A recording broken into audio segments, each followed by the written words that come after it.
Well, folks, we finally made it to the end of Terranigma. Let's watch the credits roll. And I'll do, once again, a brief little review, talk about some things. If I talked about everything, I would be here. This episode would be 400 hours long, and I would just run out of voice at some point. So I'll do a lot of touching on some areas, and, well, we'll just go from there. I'll do the usual, the music, mostly memorable. I really like the theme, like Royd's themes, that awesome music when you first stepped out into the world the first time, just a lot of stuff. It's just, there's nothing I can really complain about. That's one of the things I like to look for in the music. Is there anything that doesn't really fit in certain areas, or is there just something... Well, I was going to say something I don't like, but that doesn't really go along with what I said. But like even with the mosque in Luran, like those areas had music that fit that area very well. And even the exploration music, just very epic. I really like what they did. Like I said, Terranigma has one of the soundtracks that I'm really stretching for music to complain about. And sound works pretty much the same way. Sound I'm much more lax with. As long as everything sounds the way it should, or it's semi-realistic, I just say, okay, the sound is awesome, or just fine, or whatever you want to say. The only thing that was a little weird that I could nitpick about that is that all the enemies exploded. I thought they could have got a little more creative with that, but, well, at least it's consistent, so I don't really knock it down or anything for that. And once again, I'm really just stretching for things to complain about if I do that. So, well, moving on to gameplay. What is not to say about the gameplay? I loved having all the different moves, although a lot of them weren't totally useful. I like that what they did with it and had certain monsters strong to certain attacks and certain monsters weak to certain attacks. I think that could have been utilized a little more, but, well, that's just how it was made. But I guess you can't have everything strong to something and everything weak to something. It would have forced me to do something other than the slicer or the rusher or normal attack.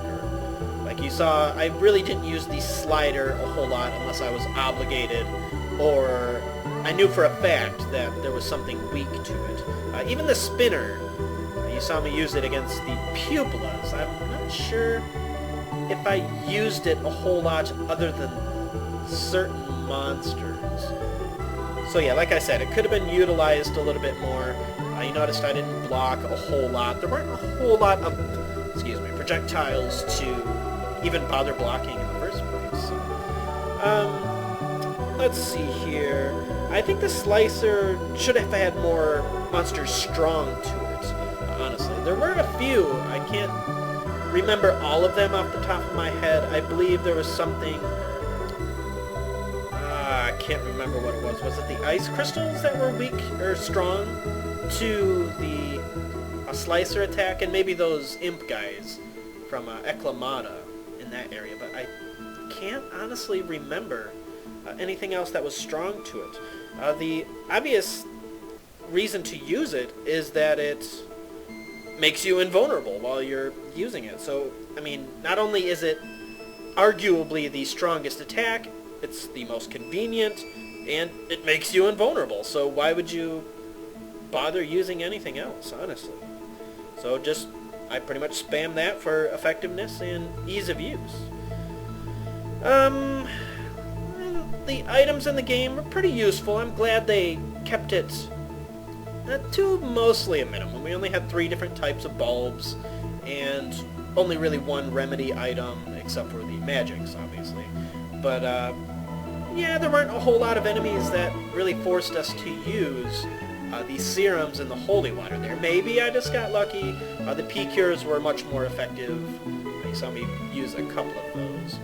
But I would have liked to see those played out a little more. It would have been very frustrating to run out of serum, or holy waters there, and just end up getting the death curse to death from those guys in the sewer. But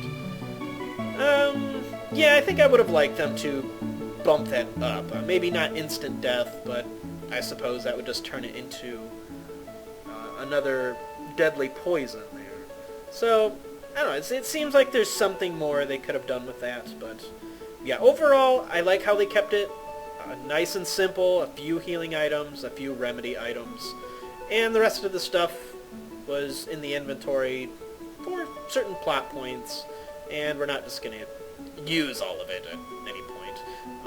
I also liked how they did it. You can use the items right on the field, or you can kind of pause and hop into the box, stop time, so to speak, and use your bulbs in there, which is... I really like how they did that. They could have been just jerks and said you had to equip it before you used it, but yeah, other than that, not too much to say about the items. The weapons and the armors, I would have liked to see a notification on... Well, you could have used, I believe, L and R to get a little more information on the weapon, but it doesn't say what it adds to which stat, so it could have been... I could have made a little bit better judgment calls, but they did make it pretty nice, so where most of the time the newer armors and newer stabs that we got were the most effective. So it's not a huge gripe, but I would have liked to have seen the overall stat differences there. So it would have been nice, but it tells you the elements and stuff. What's going on?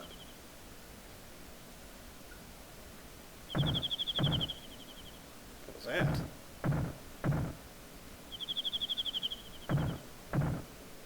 Back in Krista? Or is this Stockholm? Looks like that first room there. Oh, it's Light World Owl. I don't know. Secret dungeon time?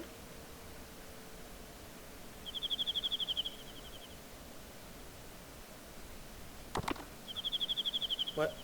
Huh? Yeah, you know as soon as that music started who that was in that door. I absolutely love that little clip at the end there. Honestly, got a little goosebumps from that, I'm not going to lie to you, but even though I played through the game and knew what was going to happen, I love that ending so much. But yeah, what was I talking about? The weapons and armor. I think I've said all I've wanted to say, said my piece about that, so... which moves on to the other area, which I think did need a lot of work, the magic and support magic.